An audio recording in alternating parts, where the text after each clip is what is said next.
No f***ing way. That's a razor frame at the thrift store. $50 with the plastics. Only a couple scuffs on here for $50 already stripped. This is a sign from the universe. I did not plan this, but it's happening. Thrift store build. We've got the frame. Now we just need everything else. I'll see you when it gets here. It got here. We have everything else. Starting off strong, we got the sprocket and chain kit, $109. Hydraulic brake kit, $115. These you can't buy yet. Some things you can't buy, deal with it. Rear shock, $149. Headlight, $49. Rear extension kit, $349. This is gonna make the bike longer. Should make a big difference. 12-volt converter kit, $49. USB charger, underglow kit. These all run off that 12-volt kit. We got the decal kit, straps, charger, $59. We got the Noisy Cricket controller, $599. Comes with everything you need to hook it up. And we got the EC4P V3 brushless motor for $249. This is just a beautiful piece of machinery. EMX light throttle, $36 with 3 power modes. We got the Noisy Cricket controller mount, $39. And of course, the biggest, baddest battery I've ever run on a razor. This is a 76 volt 32 amp hour battery, $1,500. It's by far the most expensive part of this build, but it's also the most important, so don't trip. Can't forget about the wheels either. We got these supermotos, $249. 10 inches, 90 by 90, front and rear. That is same size. We got some mounts and spacers and adapters. This just comes with the other parts. Now look at this. The handlebars, they come with the front forks. I actually really like the sweep and the rise and nice bars, but look at these. The biggest forks I've ever put on a razor. These are the ETM V2 forks. Just beautiful. $499, the best you can put on a razor right now. Let's fucking build this thing.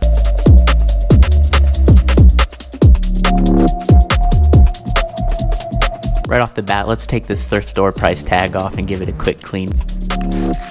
Now we're gonna see if we can fit the battery. We definitely can't. We're gonna need to bend these two sides to make it fit. Now this part is really loud, so it's important that you do this either as early in the morning or as late at night as possible. You need your neighbors to hear it so they know you're cooking.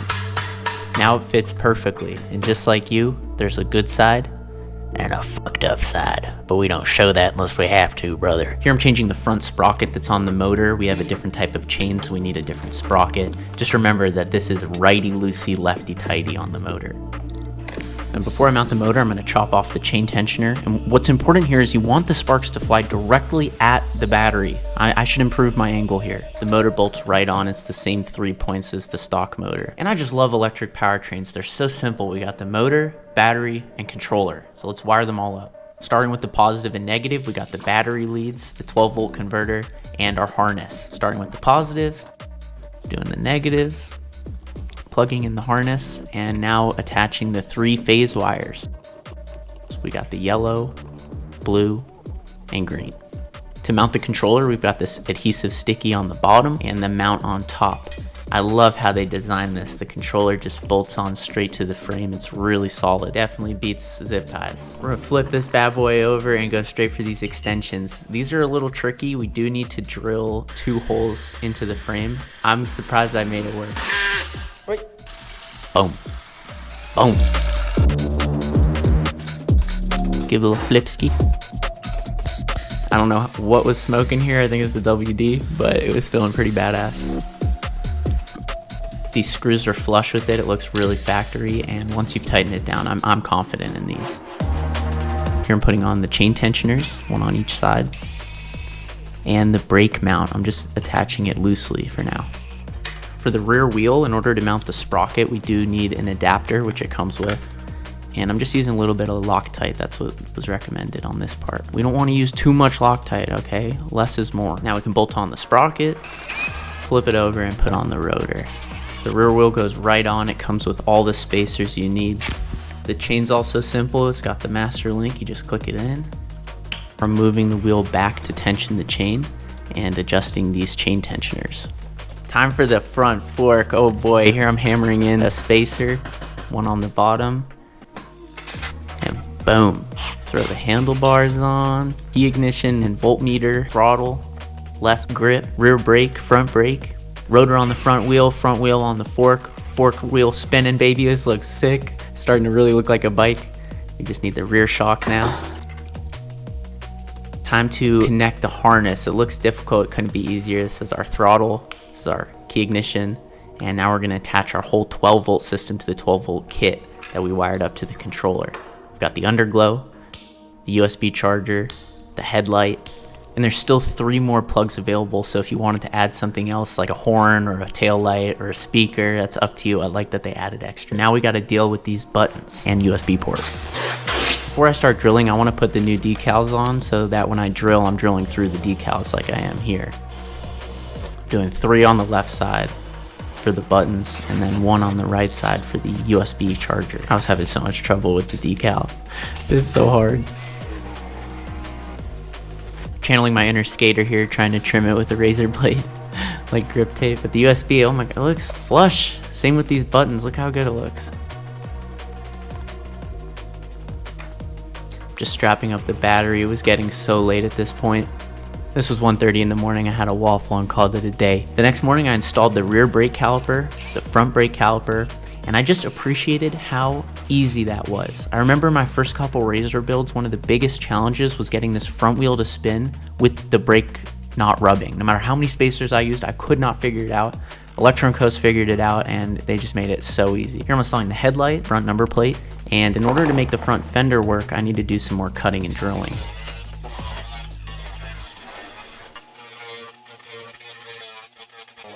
One big hole in the middle for the main nut, slides right on.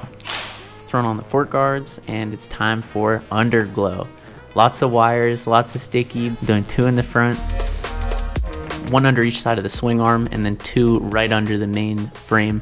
I zip tied those because they were the longest and I just didn't want to deal with them unsticking. Had to do a little bit of cable management here and then fasten all the plastics. Fortunately, I had the hardware from previous builds because it didn't come from the thrift store. Taking off the thrift store price tag on the seat and giving it a quick clean. It was a little dirty. Now I'm just ripping off the stickers so I can install my electroandco graphics, which really, I never do graphics, but I think it needed it. I was either gonna do all black with a red subframe, but then I'd have to paint it and everything, or I was gonna do graphics. So I'm doing graphics. I didn't figure out how to do the front fender. I think I didn't use the right pieces, but here I'm pumping up the tires and it's time to plug it in and give it its first throttle.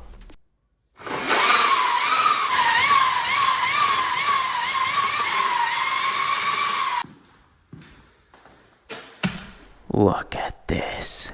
Turn the headlight on right there. This one's for the underglow. And say you're getting chased, right? It's nighttime. Stealth mode. Come on. On this side, we got the charger, 2 USBs and a USB-C. You can turn it on and off. For the LEDs, I have it on gradient right now, so it's just going through all the colors. I'm curious though, if you had to pick just one color, which color would it be?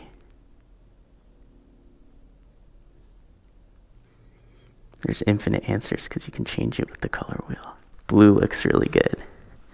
I think the best way to talk about this bike is by comparing it to a couple others, so let's roll them out. Starting off with the classic OG, we got the MX 650. This is the yellow dirt bike from Razor.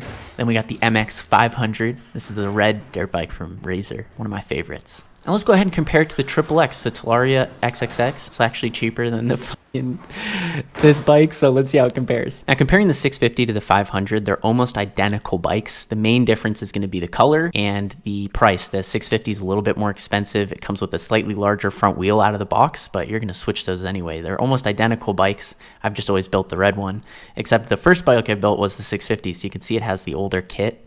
Still from electroandco, and the 500 has the newer one. You can see how much they've progressed in just a couple years. Now comparing the SX 500 to the MX 500, we start seeing a lot more differences. These two particular builds, they have different batteries. You can see the new battery on the SX is larger than the one I have on the MX, and I'm rocking different wheels. The SX has the spoked wheels and the MX has the one-piece Razor wheels.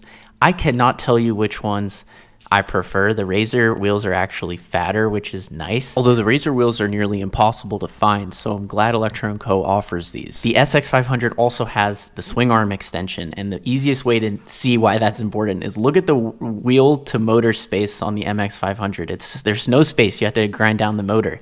Now compare that to the SX500. There's so much space between the wheel and the motor. You don't have to grind anything. It just looks more proportional. I really like the look of it, but they also paid attention to the geometry, so the riding experience should be great. In addition to the swing arm extension, the front fork on the SX500 is also longer than the front fork on the MX500. These are both upgraded, by the way. Out of the box, it's all going to be the same. I don't know how it is, but the MX500's taller than the SX500, even though the SX500 feels bigger. But we do have a more comfortable seat on the SX500, which is one of the things I'm most excited about. It just has a little bit more width to it. The plastics are totally different. You can look at the tail difference, the front fender difference, the side plastics difference. I think the SX500 is just a much better looking bike. Although the MX500 plastics are better to mount these buttons on. I could do it on sort of the front inside instead of on the outside. Given the choice, I'm really loving the SX500. All this being said, I love my MX500 so much that I bought a bigger knockoff of them. Some company in Sweden copied it. Let's compare the SX500 now to a totally different bike, the Talaria XXX. Believe it or not, the SX500 build is $1,000 more expensive than the Talaria.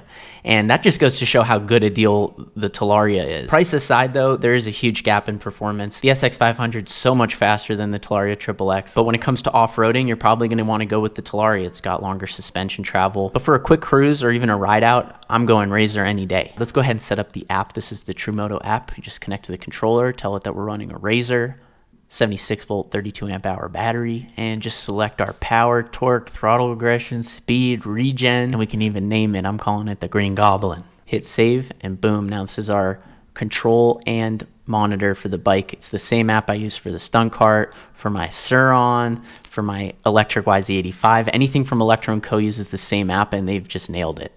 Tell me a better way to start the summer. I'll f***ing wait. Let's give it a quick sit test. First time sitting on this bike. It is the most comfortable Razor I've ever sat on, and I'm kind of ashamed because this is my 5th Razor. I always thought they were the same, so that's why I always chose the MX500, because it's red. You only have about half an inch more width on the seat, but it makes a big difference. Got the phone mounted. I could charge it through here if I wanted to. You never know when that is going to come in handy. Mile per hour right there if you're curious. So the number's shown right here, 86.9. That's not my percentage, that's actually my voltage. Depends what you're more used to. At this point, I'm more used to looking at the voltage. This is an 88 volt battery, so the minimum voltage will be 63. So if it says 63 on that screen, I'm dead. Around like 75 volts, I would start heading home. But you can also look at the percentage, it's 98%. We've got 3 power modes. I'll start in 1.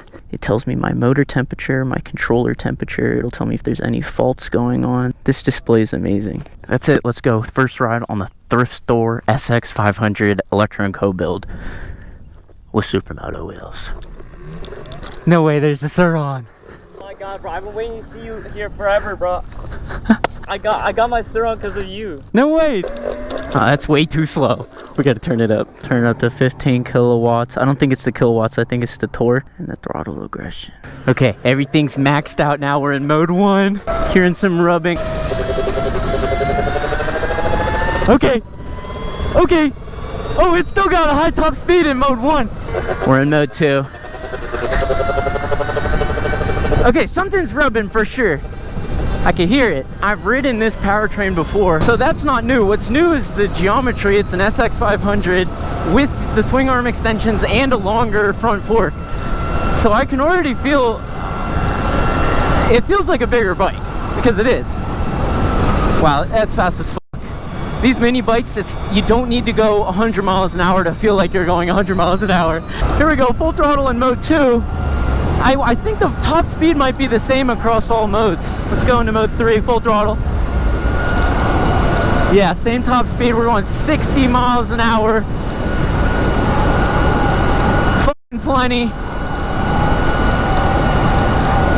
The suspension feels great. It's the cushiest rear shock I've ever felt on a Razor. Usually the rear shock, it's more just for show. It doesn't do very much. But I'm like this right now on the back. That's nice.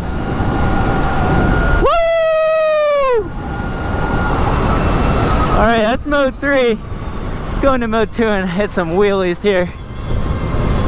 Okay, I noticed the rear is extended the most when I pop the wheel up. I'm just higher up right now. Oh, the road gets a little iffy here.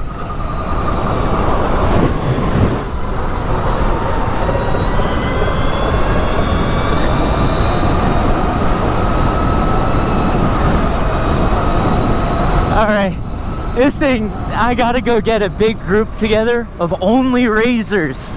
Imagine like 10, 15 razors getting together. That's the plan. That's next.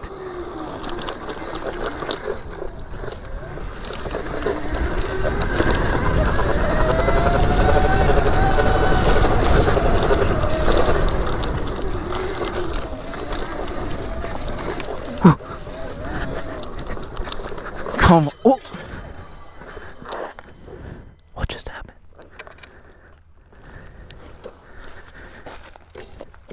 What was that? Oh no, no, no, no, no, no. Okay, we got this. Always turn the bike off before you touch the chain. I'm not trying to get stuck out here. Please. It's just beautiful out here. It's summer, baby. You gotta get a bike for this summer.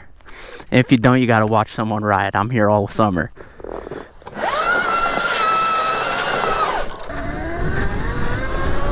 I've never been this way. These little pit bikes, I don't know what it is, but it brings out your inner explorer. You just want to go everywhere on these things.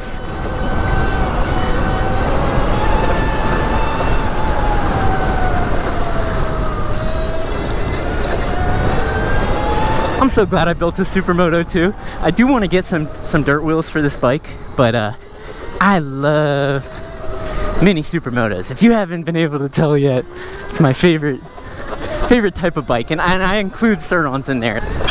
Oh no! It sounds so funny when it pops off. Oh no! Private. I'm pretty sure it's just private, and there's a dude on a tractor literally driving towards me right now. I'm not trying to get scolded. I gotta get out of here.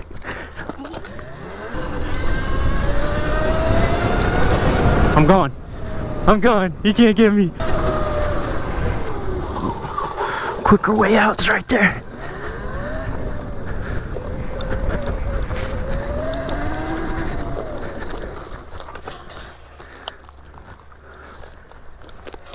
Can your 450 do this? Huh? I didn't think so. We're gone. No! You're kidding me!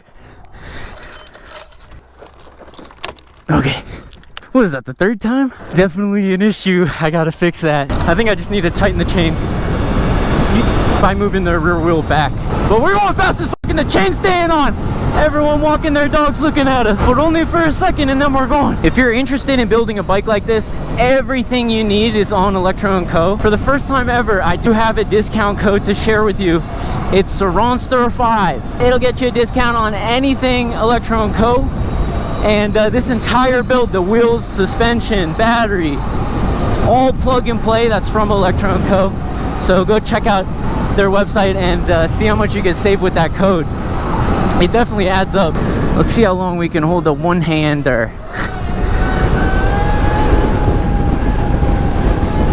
Oh no, I have regen on it. Oh, that doesn't help. Ah, not very long. I can hold it forever on the MX500. Got to get used to this. The way I look at razors is like this. Say it's a Tuesday.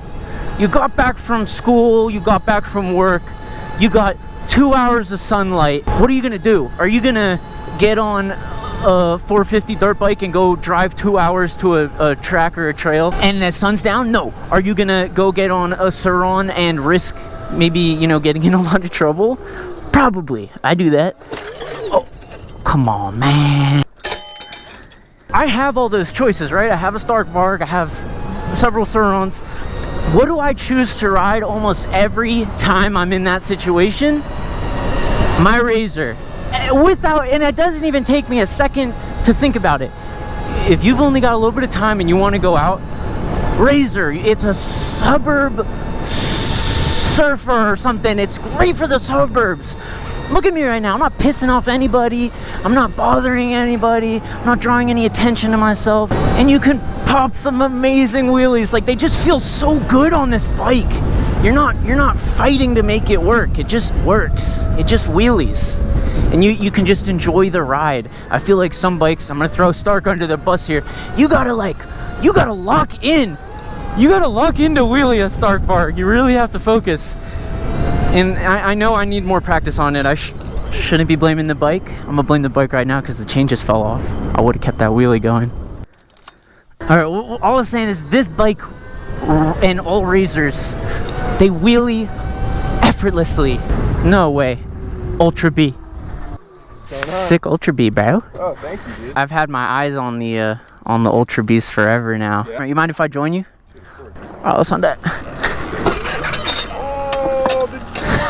You know what, bro? You go for it. I'll see you later. You want me to help you? No, I'm good. I'm good. That sounds funny.